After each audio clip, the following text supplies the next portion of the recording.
So, we will continue to review the basic concepts of network biology, and I will motivate you today as to why we need to use graphs to study biological systems, and we will also look at some basic network parameters that are used to characterize and understand biological networks, networks in general and also biological networks. So, welcome back.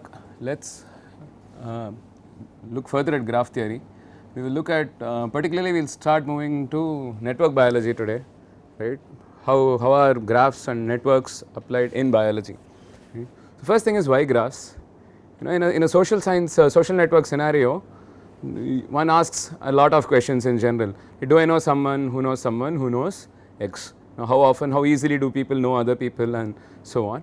So, this is basically something like the existence of a path, right. How long is that chain to X, right? How many hops is that person away from you? You normally see this on LinkedIn, right. So, it says that somebody is outside of your network, somebody is the 3 hops away from you and so on and so forth, and shortest path, right. So, this is like a shortest path. How long is the path to that someone? Is everyone in the world connected to everyone else, right. So, social scientists often ask questions of this sort, which boils down to identification of connected components in a network, right, or who has the most friends or who is the most influential person in a network, right. So, we look at what are the most connected nodes, different types of centrality analyses and so on, right. If you look at biological networks, one literally asks the identical questions, right. Is there a way to produce a metabolite X from A, right. So, which is an existence of a path kind of question. How long is that chain, right. Is that the best chain, is that the most biologically plausible pathway? You can ask all sorts of questions of this type. And are all proteins connected to one another by a path, right, which boils down to identifying connected components in a network, or which is the most influential protein in a network. You may want to target that if you want to make a change in the network. Maybe you want to kill a pathogenic organism, so you then try to target the most centrally connected protein and so on. So, if you see from social networks to biological networks, the kind of questions we ask are pretty much similar. In fact, the same algorithms are used to predict partners in protein networks, like the same algorithm that keeps bothering you whether is this person your friend on Facebook, right. So, the algorithms that are used are pretty much similar. And why graphs? Again, there are several graph algorithms or several problems in science and engineering which map back very nicely onto graph problems. So, these are some of the most popular graph algorithms on Wikipedia actually. What is the shortest path problem, or the traveling salesperson problem, how do you find strongly connected components, graph isomorphism, vertex cover, minimum spanning tree, Hamiltonian path, Eulerian path, k shortest path problem, and of course centrality measures. So, we will not look at practically any of these in this course. This is what you would learn in a classic graph theory course. In this course, we will try to look particularly at the last item, right. We will try to study centrality measures and the importance of these centrality measures, different types of centrality measures to essentially study or rank proteins or nodes in any given biological network, right. So, there are many biological problems also, we just talked about general science and engineering problems. There are many biological problems that map back onto graphs, like pathfinding in metabolic networks, identifying the most central important proteins in a protein interaction network, clustering of proteins, identifying communities, groups of proteins and so on. And of course, in computational biology, this is slightly outside the ambit of this course of computational systems biology, but how do you assemble reads from a next generation sequencer or chemoinformatics problems and so on, right. You can consider, as we were briefly talking about in a previous class, you can even treat a single molecule as a graph and then look at how different molecules can react with one another and so on, just using graph theory. So, we now switch to network biology, and basically we have to understand a lot of concepts with relation to network biology. So, what are these concepts, right. So, first is the concept of I think you all understand the concept of a node and an edge weight, right. The immediate next question to ask is, what is density?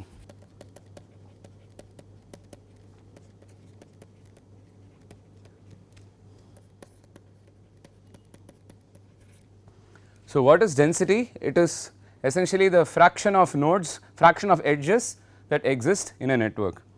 So, if you have, this is the number of nodes in a network, right, the size of the vertex set. So, what is the total number of possible edges? We choose 2, especially in the case of an undirected graph. In a directed graph, it will actually be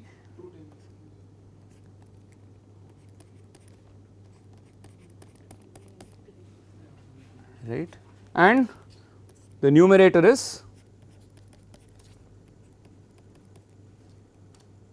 so this is in the case of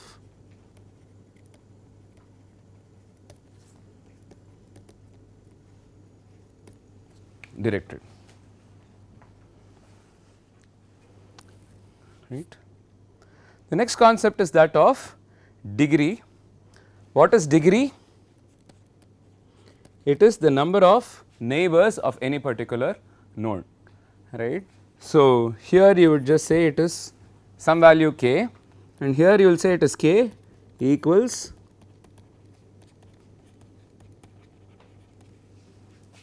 k in plus k out, right. You can separate the number of incoming edges and the number of outgoing edges, right, and totally you call it degree. So, if you were to think of the adjacency matrix, how would you compute degree in an adjacency matrix?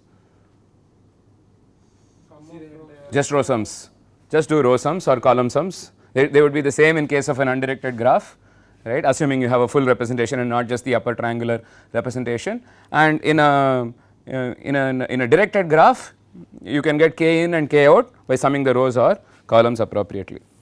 So, that is the concept of degree. Degree is actually one of the most important, surprisingly the most important property of the network. I mean, maybe not surprisingly, it is one of the simplest properties and also turns out to be one of the most useful properties, especially in relation to biology, as we will see very shortly. Then there is this notion of shortest path. What is the shortest path in a network? So, it is that path of either lowest weight or lowest number of edges between any 2 points, right, such that there is no other path that is shorter than it, right. So, you can't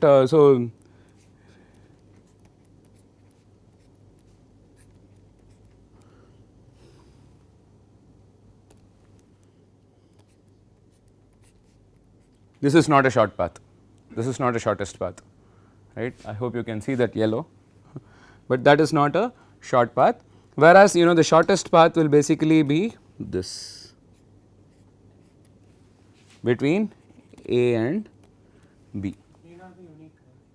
It need not be unique, you can have multiple shortest paths between the same pair of nodes. So, if you had let us say you can have multiple shortest paths, and it is also the immediate other thing you need to understand is k shortest paths, right. So, this is the shortest path, or what you could potentially call the one shortest path. 2 shortest paths is the second shortest path, third shortest path, k shortest path. So, first k shortest paths, this is usually a very useful metric to understand, right. How many other paths are there between your points of interest, right. And in a directed network,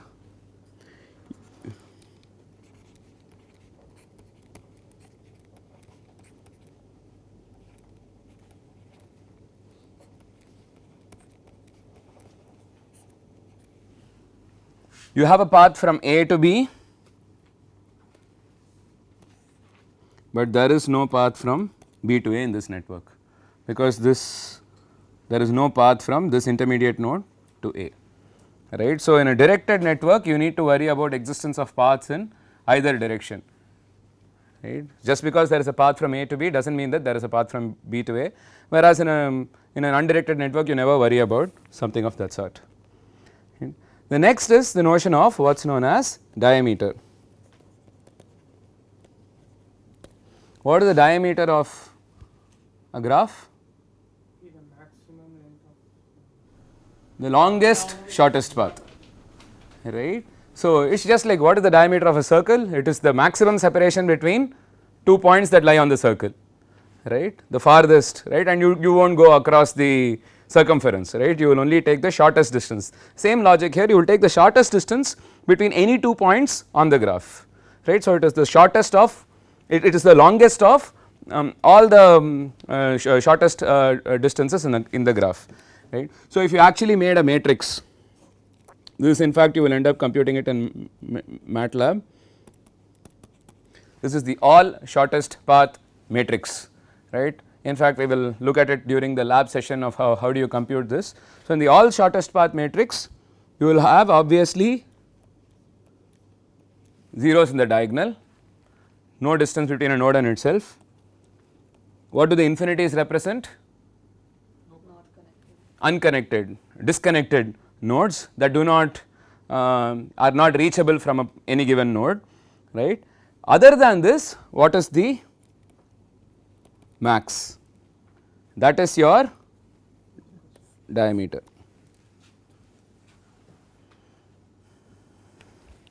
right.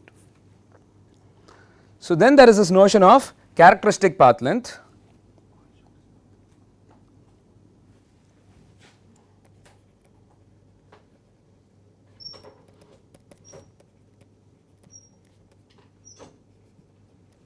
What is characteristic path length? It is the usually written with like an L in this fashion, right, a calligraphic L. It is the average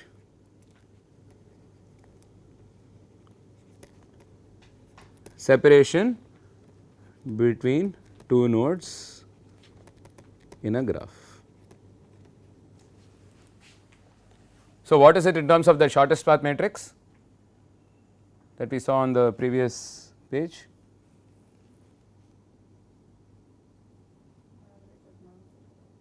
Average of non-zero non-infinity elements. You take all the non-zero non-infinity elements, average them up, you get characteristic path length.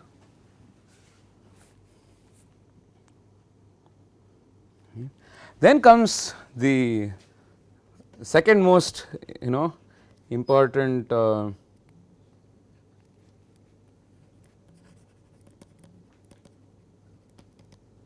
concept, which is that of degree distribution. So, what is the degree distribution? It is essentially a histogram of degrees, right. Your y axis, your x axis is of course degree itself, and y axis can be either n of k or p of k. N of k is the number of nodes with degree k, p of k is the probability of finding a node with degree k. It is essentially a normalized n of k, right. How would this look? So, let us consider a very simple graph to begin with.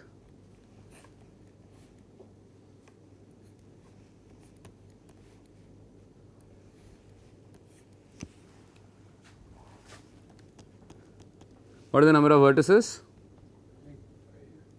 5. Number of edges?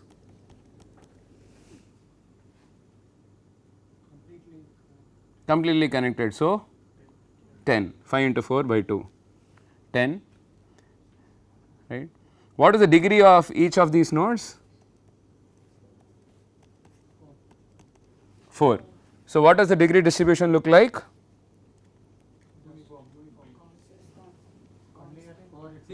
Single point essentially, that is it.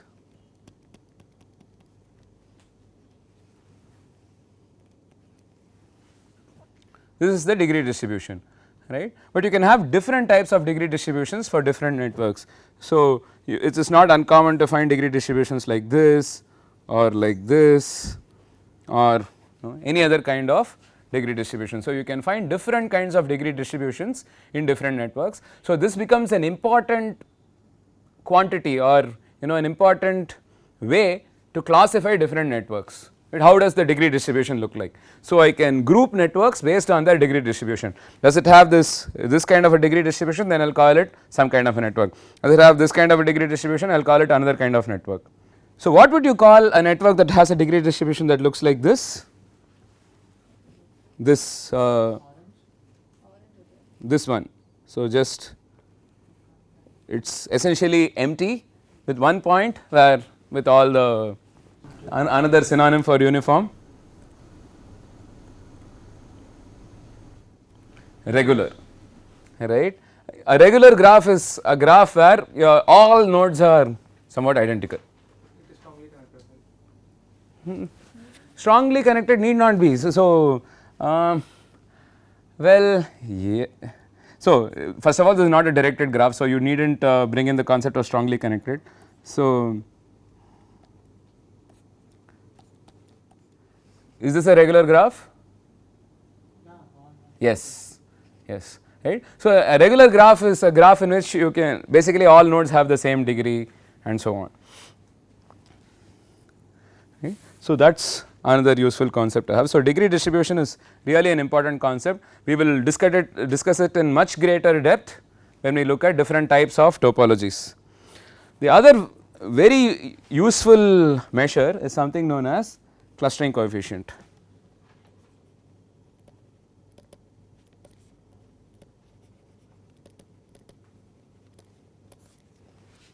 What is a cluster? So, there is relatively more connections between a bunch of nodes, right, and if you were to like really reduce the definition, it would be, what is the simplest cluster that you can have? This is a cluster, right. So, A knows B, B knows C, C knows A, right, or A interacts with B, B interacts with C, C interacts with A. So, this is a very simple cluster. Clustering coefficient is essentially a count of the number of triangles of this sort. So, if you look at, let us take this network again.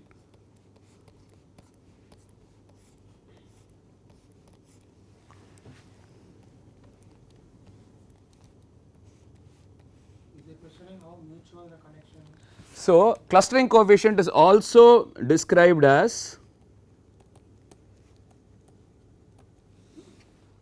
what is a clique?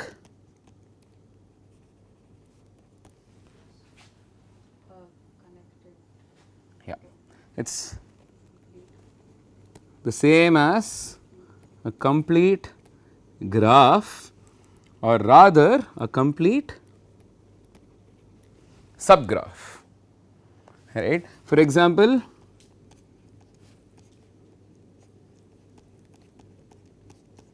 you will say that this is obviously not a complete graph, but it has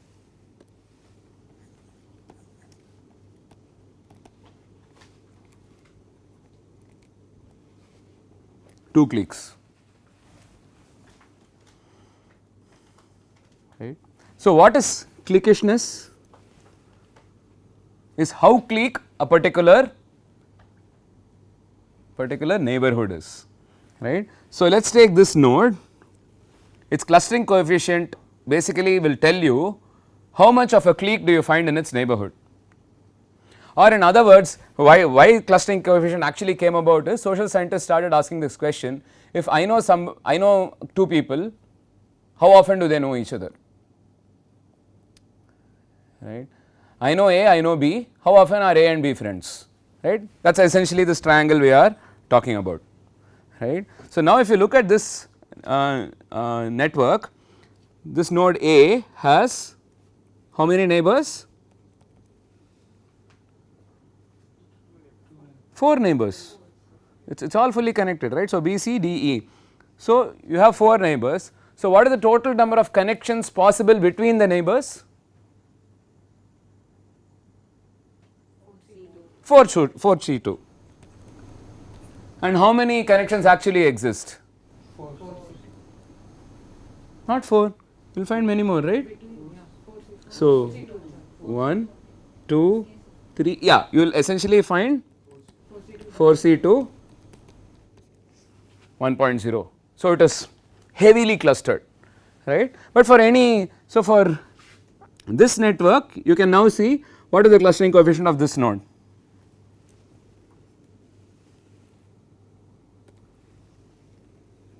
What is the clustering coefficient of this node that I have circled? How many neighbors does it have? 3. So, the denominator is 3 choose 2, numerator is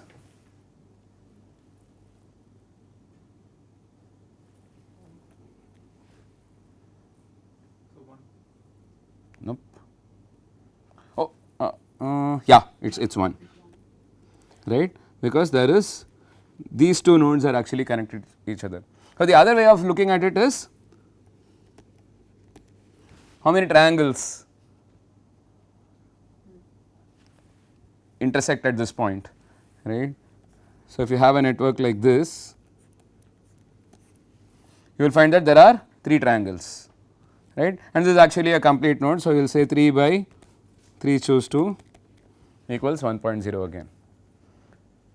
So, we will look at another example for clustering coefficient when it is a little more interesting, when we study regular lattices and so on, right. It is very easy to enumerate the clustering coefficient in some of these examples, but it happens to be a very important way to classify networks, right, how clustered are particular nodes, right. So, you will see that important proteins will have a higher clustering coefficient, they have, so you will find that there are pathways, right, pathways you can imagine may form some sort of cliques in a protein interaction network. Yes. Sir, it's a characteristic of nodes or networks. Very good question. We will actually come back to that in a moment, right. Once we finish that entire slide, I will come back to discussing about every single metric that we have talked about, whether it corresponds to nodes or networks. Here it clearly corresponds to a node, but you can obviously average it for a network, and there are other ways to average it as well, which we will see shortly. So, to find cliquishness, what is the minimum number of nodes that should be present? To find Cliquishness. no, so cliquishness is basically this is the definition, right.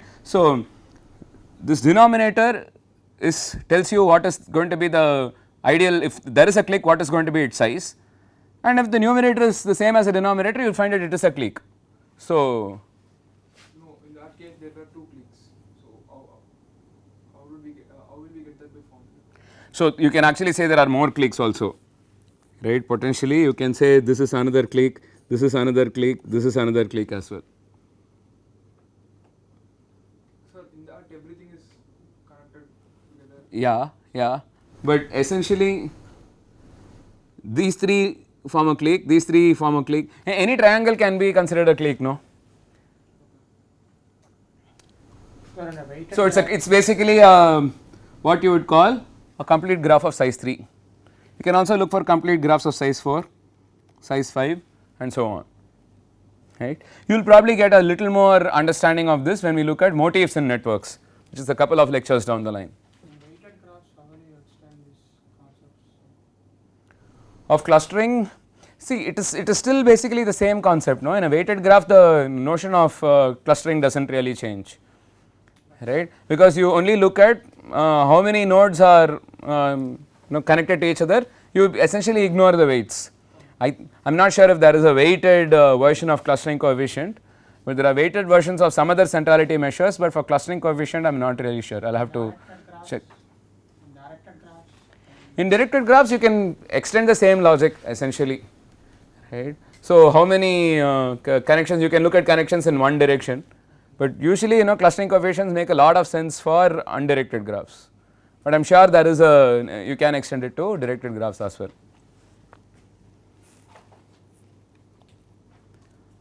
Good, is clustering coefficient clear? Because these are very important ways to study any single network. These are the first things you would do when you get a new biological network. You first compute the degrees of every single node, you then compute the degree distribution, you then compute the clustering coefficient of every single node, then you maybe look at a distribution of clustering coefficients and so on and so forth. What is the characteristic path length? What is the average separation between any 2 nodes on my graph, so on and so forth. In today's video, I hope I motivated why we need to use graphs to study biological systems, and we also looked at some basic network parameters. In the next video, we will move on to more interesting and more complex network parameters, particularly looking at centrality measures such as closeness and betweenness centrality.